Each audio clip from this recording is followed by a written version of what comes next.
On today's show, Michael Porter Jr. is held in check during a blowout loss to the Clippers, and the Nets rookies are very quiet alongside Cam Thomas in the second unit. I'll offer my reaction to MPJ's struggles and tell you why Brooklyn needs to resolve this Cam Thomas situation soon on today's episode of Locked On Nets.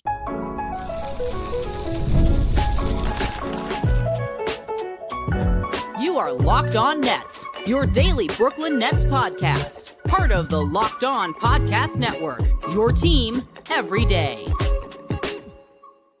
Welcome in to Locked On Nets right here on the Locked On Podcast Network. Now the #1 sports podcast network. It's your team, the Brooklyn Nets, every single day. I'm Erik Slater, Brooklyn Nets beat reporter for ClutchPoints.com. Thank you for making me your first listen of the day. The show is 100% free on all those great platforms. Today's episode is brought to you by FanDuel. Before tip-off, check the FanDuel app and see what's dropping during NBA Happy Hour every Friday from 6 to 7:30 p.m. Eastern. And on today's episode, I'm going to be recapping Brooklyn's 121-105 loss to the Los Angeles Clippers on Friday at Barclays Center. And it was a game that was pretty much a blowout from the start. I mean, the Nets went down 16-2, I think it was.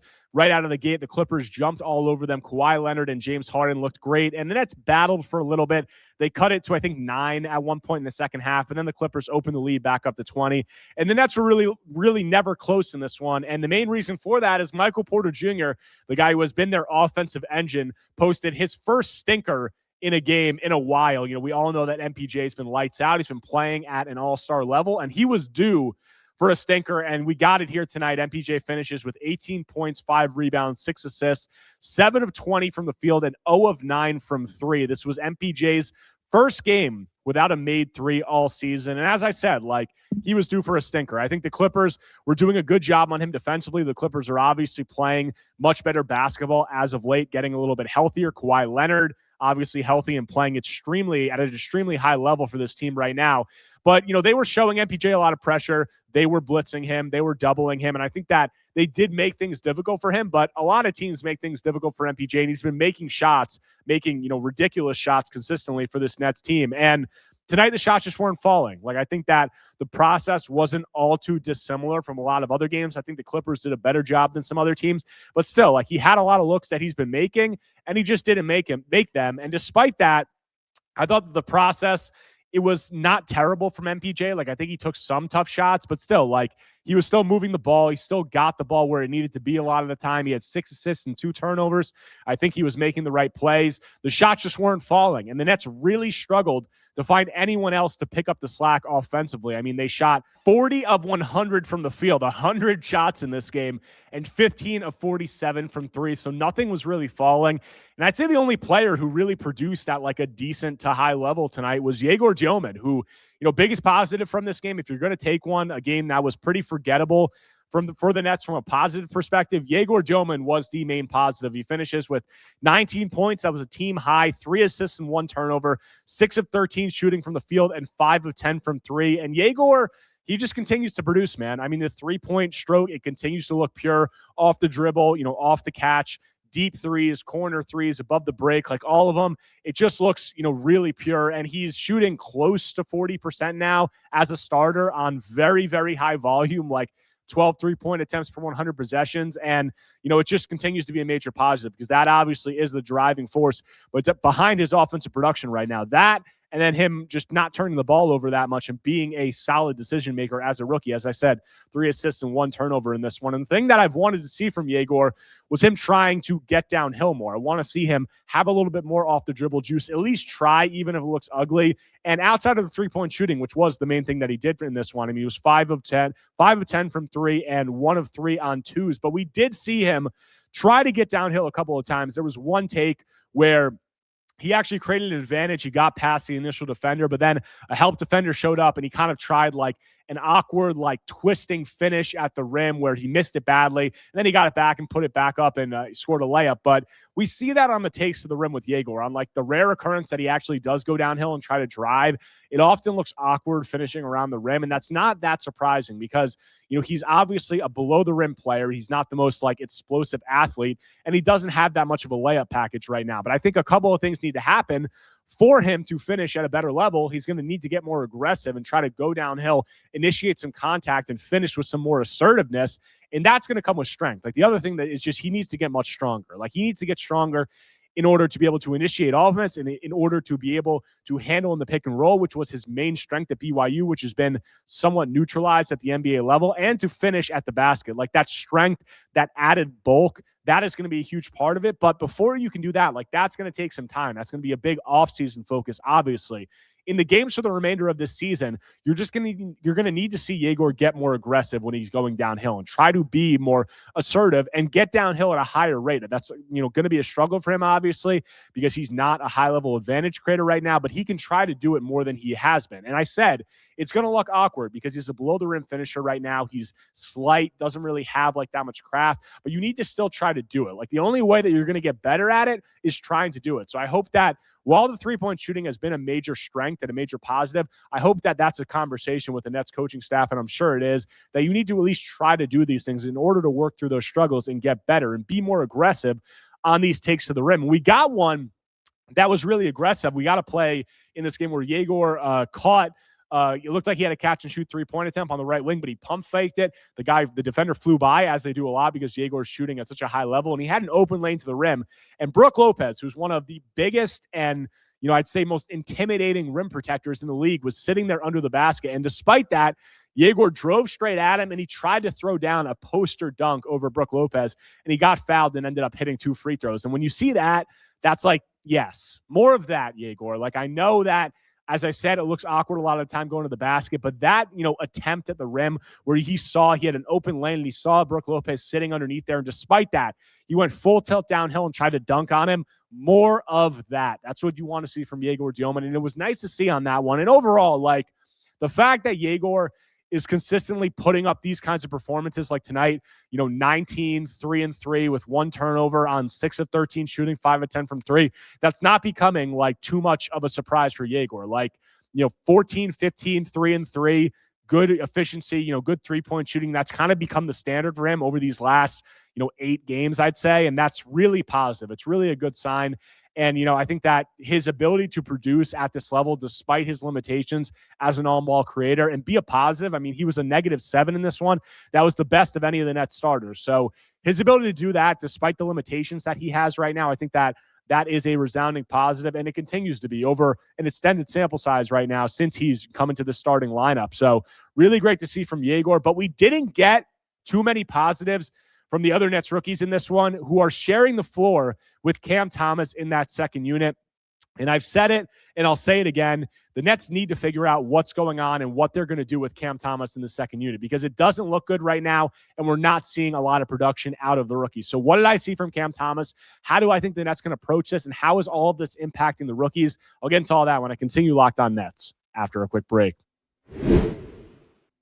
Guys, Fridays already feel different during basketball season, and FanDuel is making them even better. Every Friday night before the games tip off, FanDuel gives fans a new way to kick off the weekend with NBA Happy Hour. NBA Happy Hour is your official pregame, a limited time window where special offers drop right inside the FanDuel app before the action starts. Fridays from 6 to 7:30 Eastern have become appointment viewing with NBA Happy Hour. Opening the FanDuel app during Happy Hour always brings something new, boosts, bonuses, and surprises. It's easy to check the weekly special before tip-off and make a move before the window closes. The timing is perfect, right before the games and right before the weekend starts. It adds extra energy to Friday night basketball without overthinking it. So before tip-off, check the FanDuel app and see what's dropping during NBA Happy Hour every Friday from 6 to 7:30 p.m. Eastern. A little basketball, a little action, and a whole lot of Friday energy. That's NBA Happy Hour only on FanDuel, the official sportsbook partner of the NBA. Coming back from the break on today's Locked On Nets podcast, recapping Brooklyn's blowout loss to the Los Angeles Clippers. And I want to talk about Cam Thomas now and the Nets rookies, because this is going to be a topic of conversation after this game, after these last few games. And it was obviously a huge topic over the last couple of weeks with Cam Thomas coming back from the extended absence, coming back into the mix for this Nets team that had really been humming in his absence and turning it around and had turned it around after he got hurt. How is he going to fit into all that? The Nets have had him coming off the bench while on a minutes restriction. And I'm just not liking this dynamic of how this is going in this second unit with Cam Thomas. I said leading up to it, I was skeptical of whether or not they were going to bring him back. I didn't think it made too much sense to bring him back as this high usage guy and insert him into a rotation where you're already trying to find minutes and trying to find on-ball opportunities for 4, maybe 5 rookies. Like, I just didn't think that made much sense. And in this game, I think these last couple games are a lot of the fears that I had about Cam Thomas being realized, in terms of how he's going to fit in his process and how that's going to affect the rookies. And I think that this was a really interesting Cam Thomas performance because we talked about before the game, we had Jordy Fernandez in here in the Nets press conference, and we were talking to him about designing the offense around Michael Porter Jr.'s off-ball movement. He got asked about that and what that's been like. And he gave a long quote about how it's been a positive. MPJ is playing at a great level, but there was one line in the quote that I thought really stood out to me. And Jordy said that Mike's off-ball movement, his three-point shooting, all of that, it just benefits others because when you're not dribble, or holding the ball, you create attention and it helps others. That's what Jordy had to say. And that was just another one of several quotes from Jordy and Sean Marks describing a philosophy of the way the Nets want to play that is really just the antithesis of how Cam Thomas has played basketball since, his whole life, and especially obviously since coming into the NBA. And after Jordy gives that quote, we start the game and Cam Thomas comes in with the second unit and it's dribble, holding the ball. And it was interesting to hear Jordy say that and then for Cam Thomas to come in the game and see him just do the thing that Jordy said was not how the Nets want to play, obviously. Like, that's not the way that they're designing this offense. And you look at what Cam Thomas did in this game. He had 13 points on 5 of 13 shooting with 1 rebound, 1 assist, and 4 turnovers. And really, I just hate the process that Cam Thomas is playing with right now. It's ball pounding far too often. The processing is so slow. It's so slow to pass out of double teams. And honestly, that's why teams double Cam. There's been this whole conversation about teams doubling Cam. If he's not good, why are they doubling him so much? That's what Cam had to say. When Zach Lowe over the summer, he had that beef with Zach Lowe, and Zach Lowe was saying what the consensus around the league was the empty calories ball hog thing. And Cam Thomas responded to him on Twitter, and he said, if I'm so bad, why are teams doubling me? That's why all these teams around the league feel the need to double team me. He tweeted that out and said something along those lines. And that isn't the reason that teams double Cam Thomas. That's not the primary reason. Teams aren't primarily doubling Cam Thomas because they're deathly afraid of his scoring ability. They double him because, A, they know that he absolutely does not want to pass unless he absolutely has to. B, they know that he's a slow processor. And C, they know that he struggles to see over doubles from these bigger defenders. And that was the case in this game, and that's been the case in a lot of games. That's why you're seeing, multiple performances where Cam has 1 assist and 3 or 4 turnovers. And you look at in this game, if you watch this game, look at how James Harden and Kawhi Leonard, how they pass out of a trap or a double team versus how Cam Thomas does. When James Harden and Kawhi Leonard got trapped in this team, which they did a lot because the Nets were trapping, doubling, and trying to scram switch on the back end, as soon as James Harden or Kawhi Leonard get doubled, the ball comes out right away and it's into rotation and finding the open man in 2 seconds. Whereas with Cam Thomas, when he's getting doubled, it's dribble. The pass is late. Then it's an easy rotation. The advantage is gone. And the Nets have to try to create something out of nothing late in the shot clock. It could not be more different. It was just interesting seeing the juxtaposition of those two things. When Harden and Kawhi are doubled, the ball is getting to the open man in, the initial pass is out of the double and then a swing to the open man in 2 seconds. That pass is at the open man in the corner for a 3 before Cam Thomas is even passed out of the double, for the Nets situation. So it's not I just don't like the way that the game is being played at this point in that second unit with Cam Thomas. You look at in this game, sure, he can make some shots. He was 5 of 13 in this one. He'll have some moments where he gets some, he'll have an and one here or there. He'll have a nice shot here or there. But overall, it's dribble. It's slow processing. It's the ball stagnating and not getting into rotation, which was not the case when he wasn't in the lineup.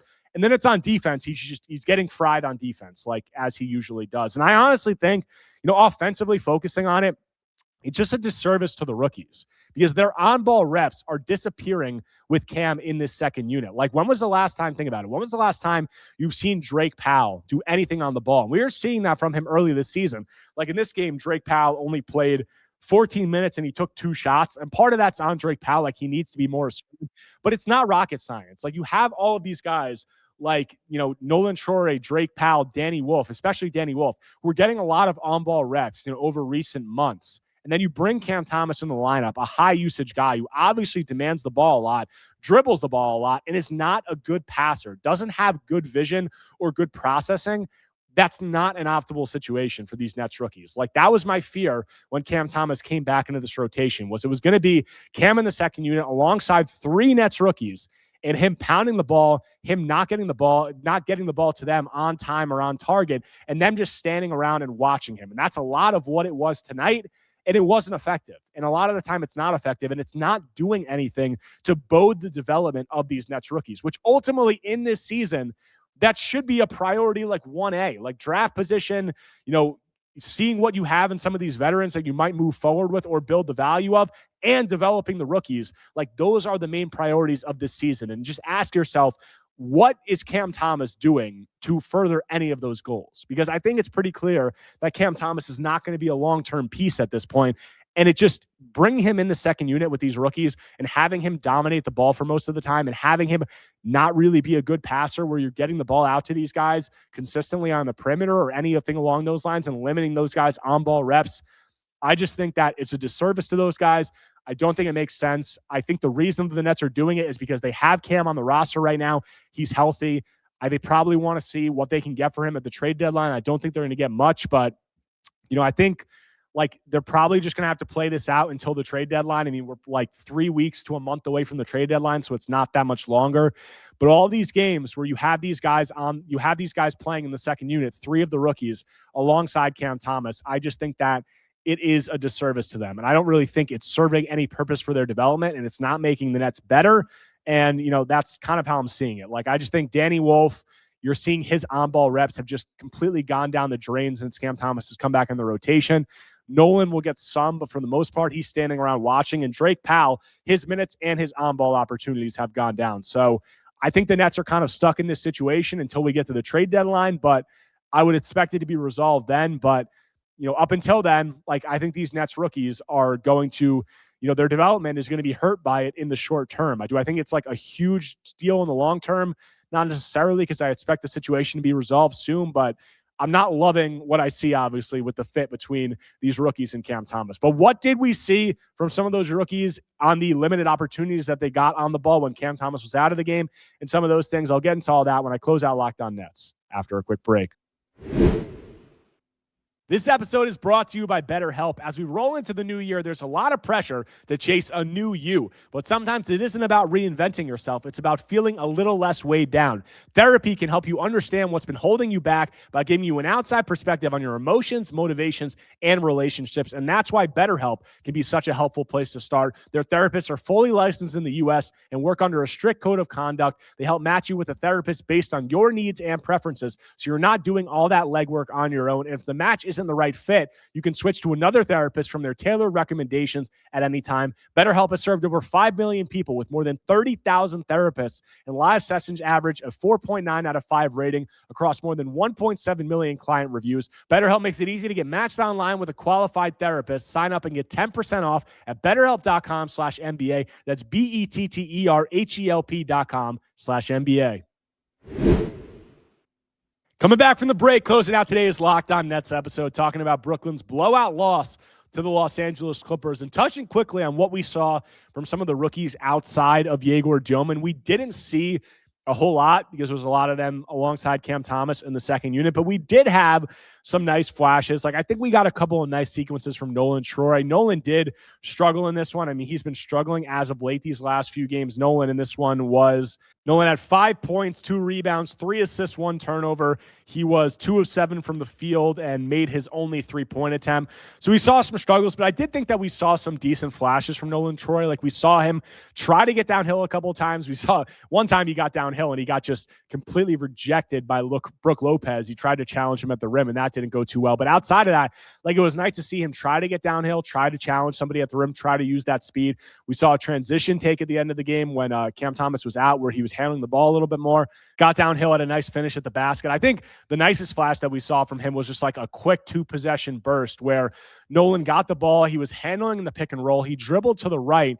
He felt the backside, the low man for Los Angeles. He felt that guy kind of tag on the roller, and there was a skip pass open to Danny Wolf in the opposite corner. And he rose up and threw a skip pass like all the way from the high right side wing, all the way across the court to Danny Wolf in the corner. And then Danny caught that and hit a three. And then after that, the next offensive possession, Danny was handling in transition off of a rebound. He hit Nolan on the left wing, and Nolan hit a transition three. So that was a really nice sequence from Nolan. Outside of that, we didn't see too much from him. Danny also didn't see too much from him. I mean, Danny had 11 points, 6 rebounds, 1 assist, no turnovers, which is nice. 4 of 8 from the field and 3 of 5 from 3. A lot of that came in garbage time in the last couple of minutes of the game. But we did see Danny get his three-point stroke going a little bit. He's been, he was really hot to start the season. Then he struggled a bit as of late. He had a couple of threes in this one, so that was really nice to see. But yeah, overall, I mean, Danny's on-ball reps, as I said, have ticked down because, Cam Thomas is playing in this second unit and has the ball in his hands the most out of any guy there. So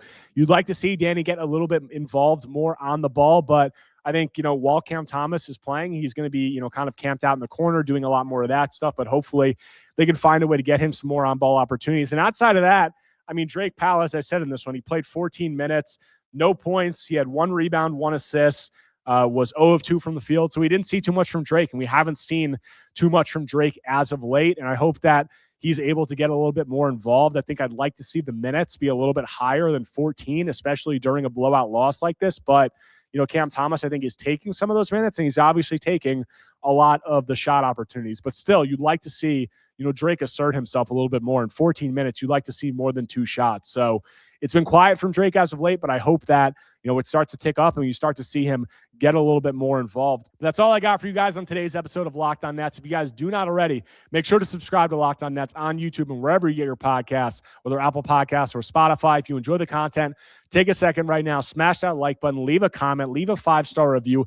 Anything you can do to engage is much appreciated. The Nets are going to be back in action on Sunday on the road against the Memphis Grizzlies. So I'll have coverage of all that and more when I'm back on Monday talking more Brooklyn Nets basketball.